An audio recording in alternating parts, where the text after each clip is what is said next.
पहले मैंने सोचा था कि ये वैसे ही एक बंदा अपनी तरफ से एक प्ले कार्ड बना के ले आया और इसने आयत लिखी और आयत से प्रूव कर रहा है कि मर्द और औरत में दोस्ती हो सकती है। बट देन मुझे एहसास हुआ कि नहीं, ये सिर्फ उसका व्यू नहीं है जो बंदा वो प्ले कार्ड लेके आया था, बल्कि बहुत से लोग कंफ्यूज हो रहे हैं, बहुत से लोग समझ रहे हैं कि वाकई इस आयत से तो ये साबित हो रहा है कि मर्द और औरत दोस्त हो सकते हैं। आपको पता लग गया होगा मैं किस चीज़ की बात कर रहा हूँ। मैंने एक वीडियो देखी, उसमें जो एंकर थे वो इंटरव्यू कर रहे थे एक साहब का जिन्होंने कुरान की आयत से प्रूव किया था, सूरह तौबा की आयत से, कि बेशक मोमिन मर्द और औरत एक दूसरे के दोस्त हैं। मुझसे किसी ने रिसेंटली सवाल पूछ लिया और उन्होंने कहा कि what do you think about it, क्योंकि बहुत से लोग ये दलील दे रहे हैं कि देखो कुरान में भी लिखा है कि मर्द और औरत एक दूसरे के दोस्त हैं, और जब आपस में जाहिर है इंटरेक्शन होती है तो मौलवी क्यों कहते हैं कि इंटरेक्शन गलत है, हराम है, और क्यों ऐसे शो करते हैं जी कि हराम हो जाएगा, और नॉन महरम का क्या कॉन्सेप्ट ले आते हैं और हैंड शेक भी मना करते हैं और blah blah blah. So let's be clear on this. एक बात आप लोग अब जान लें, उसूल तफसीर क्या चीज़ होती है।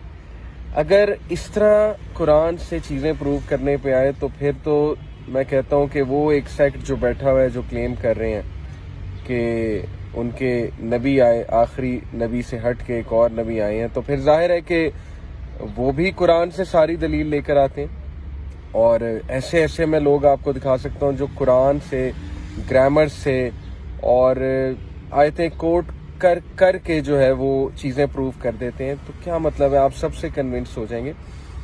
देखें, कुरान को समझने के कुछ उसूल है। उसूल तफसीर का एक सब्जेक्ट होता है, इस्लामिक साइंसेस में पढ़ाया जाता है, एमए इस्लामियत में भी पढ़ाया जाता है। हर इस्लामिक डिग्री में, इस्लामिक साइंसेस की डिग्री में उसूल तफसीर पढ़ाया जाता है। अगर अपनी ख्वाहिशात के मुताबिक हम कुरान को इंटरप्रेट करने लग गए तो फिर तो शराब भी हलाल करार दे देंगे।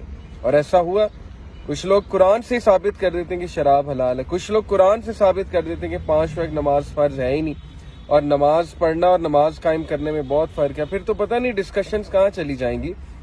पहली बात, जब भी कोई बंदा कुरान से कुछ प्रूव करे तो यू शुड सी कि वो उसूल तफसीर क्या कोट कर रहा है, ठीक है। क्या वो सहाबा का ओपिनियन है, क्या वो मुफस्सिरीन का ओपिनियन है, क्या वो नबी सल्लल्लाहु अलैहि वसल्लम की तफसीर है, वगैरह वगैरह। दूसरी बात, मान लेते हैं कि इस आयत में जो मतलब है वो ये है कि मोमिन मर्द और औरत एक दूसरे के दोस्त हैं। पहली तो बात, इस आयत का पस मंजर क्या है। सूरह तौबा की आयत है, जंग बदर के बाद सूरह तौबा मोस्ट ऑफ इट नाजिल हुई। जंग बदर के मौके के बाद जाहिर है मुहाजिरीन और अंसार का आपस में एक भाईचारा था, सोसाइटी बिल्ड हो रही थी, टीम बिल्डिंग हो रही थी। अल्लाह सुब्हानहू व तआला ने क्लियरली कहा कि मोमिन मर्द और औरत एक दूसरे के औलिया हैं। पहली तो बात, वर्ड औलिया है। औलिया का मतलब सिर्फ दोस्त नहीं होता, औलिया का मतलब सपोर्टर्स भी होता है, एलाय भी होता है। सो यू कैन से कि मर्द और औरत एक दूसरे के सपोर्टर्स हैं, नंबर 1, एक दूसरे के एलाइज हैं, एक दूसरे के दुख दर्द में शामिल हैं, एक दूसरे को सपोर्ट करते हैं, एक दूसरे की मदद करते हैं। जब वो देखें उनकी बहन या उनका भाई किसी मुश्किल से गुजरा है, किसी बीमारी में है, किसी फाइनेंशियल क्राइसिस का शिकार है, वो मदद करते हैं। इस हवाले से औलिया है। चलें, for the sake of argument मान लिया कि दोस्त का वर्ड आए, दोस्त कह लेते हैं जी, दोस्त हैं। तो क्या वो वाले दोस्त हैं जो यूनिवर्सिटी में बैठ के, कैफेज में बैठ के हाई फाइव्स कर रहे हैं, गले मिल रहे हैं और एक दूसरे से सिगरेट शेयर कर रहे हैं? मर्द और औरत की बात कर रहा हूँ। या जो है वो सारी सारी रात एक दूसरे से गप्पे मार रहे हैं। तो फिर वो हदीस कहाँ पे गई कि नबी अकरम सल्लल्लाहु अलैहि वसल्लम ने कहा कि जब एक मर्द और औरत अकेले होते हैं तो फिर तीसरा शैतान होता है। फिर वो वाले रूल्स कहाँ गए कि कह दो मोमिन मर्दों को कि वो अपनी नजरें झुकाएं, मोमिन औरतों को कि वो अपनी नजरें झुकाएं, शर्मगाह की हिफाजत करें। Same goes for the man as well. फिर इतने ज्यादा वो चीजें जो कुरान और हदीस में आ रही हैं वो सब आपने पीछे रख के एक चीज को पकड़ लिया और कहा कि मोमिन मर्द और औरत दोस्त हो सकते हैं, दोस्त होने में कोई मसला नहीं। हैविंग सेड इट, दोस्ती से आपकी मुराद क्या है, पहले तो ये डिफाइन होना चाहिए। देखें, इंटरेक्शन मर्द और औरत की हराम नहीं है, लेकिन इंटरेक्शन के कुछ उसूल हैं।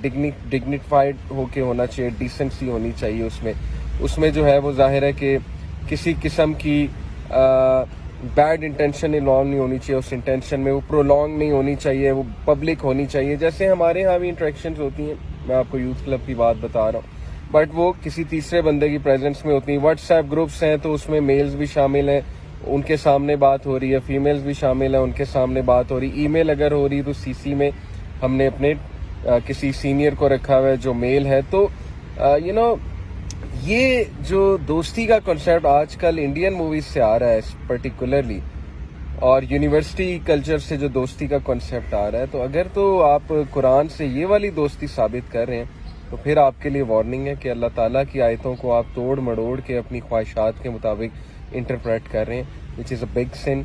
इस पे तौबा करनी चाहिए इंसान को, और दीन को पूरा पढ़ना चाहिए जिस तरह दीन को पढ़ने का हक है। और उसूल तफसीर को हमेशा याद रखें, कभी भी फ्यूचर में कोई भी चीज़ कोट करे, ऑलवेज रिमेंबर कि there is a way to interpret things, there are principles to understand the Quran, जिनको हम उसूल तफसीर कहते हैं। तो beware of certain things and fear Allah, जो बेवकूफ़ी में कुरान की एक चीज़ पकड़ के कोई भी चीज़ अखज़ कर लेते हैं, और गूगल से पकड़ के कोई भी चीज़ जो है वो साबित कर देते हैं। तो you have to go to scholars, you have to go to the people of knowledge in order to understand what a certain concept means. So that's my message. Jazakallah khair for listening. Take care. Assalamu alaikum.